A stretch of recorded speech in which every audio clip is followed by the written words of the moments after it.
Yeah, can you believe that? You're a gangster. This is what we're reduced to. You know, No way. No way. Should we put them on now? Yeah, That's crazy.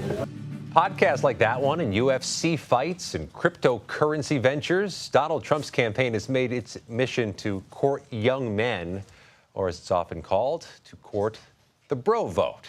For more on that, let's bring in Peter Hamby. He's host of Snapchat's Good Luck America. He's also a partner at Puck News, an exceptionally good writer and reporter. All right, Peter, walk us through how you define the bro vote, what it means, and what you make of Trump's efforts to court them. First of all, Scott, thanks for calling me a good writer. That's the most flattering thing I've ever heard on television. Thanks. Look, these efforts are obvious. They seem like they're working if you look at the polls. You saw that clip there of Donald Trump going to a Bitcoin bar in New York. Donald Trump has been talking up crypto. He's even got his own NFTs that he's selling out there. Young men are in polls more likely to own crypto. In polls, Fairleigh Dickinson actually measured this. People who own crypto are more likely to support Donald Trump. People who don't, more likely to support Kamala Harris. Look, polls are all over the place with young men and young women. We see mixed data. The Harvard Youth poll that came out today saw that Donald Trump is doing better among young men, but he's getting clobbered among young women. Other polls, like a CNN poll today, showed the delta among young people to be closer than the Harvard poll, which showed Kamala Harris winning 60% of the youth vote overall. The bottom line here, though, is there is a distinct and obvious drift among young men away from the Democratic Party since 2020. And Donald Trump is trying to exploit that by going on Theo Vaughn, by going on Lex Friedman, by talking to the Nelk Boys and Logan Paul. These are all YouTube/podcast audiences with an audience that very much over-indexes on young men. The bottom line when it comes to elections is that Democrats, to win, have to win 60% of the youth vote. Joe Biden did that. Barack Obama did it twice. Hillary Clinton didn't, and she lost. Kamala Harris is right on that line. And if she doesn't shore up young men just a little bit, it could be bad for her at the polls. The upside for her, though, is that the gender gap is so big, she could make up for any shortcomings among young men by her huge margins among women of all ages. In particular, in the Harvard poll today, a 38-point lead among Gen Z women. Scott. You host a pod.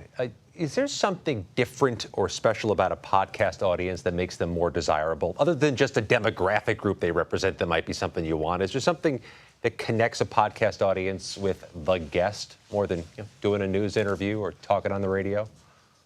I think, one, if you are under the age of 30, you have completely come of age on social media, listening to content, news-focused or otherwise, that is fractured and splintered across social media platforms. And now, especially among podcasts. Podcasts, I feel like you have a closer relationship with the host. It's portable. But more to the point, young people just didn't grow up watching traditional linear television.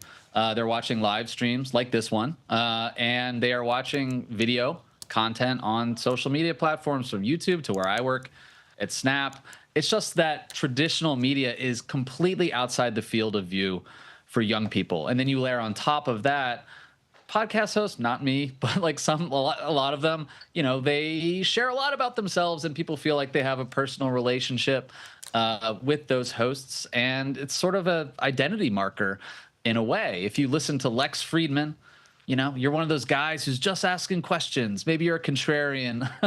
That appeals, I think, a lot to young men these days.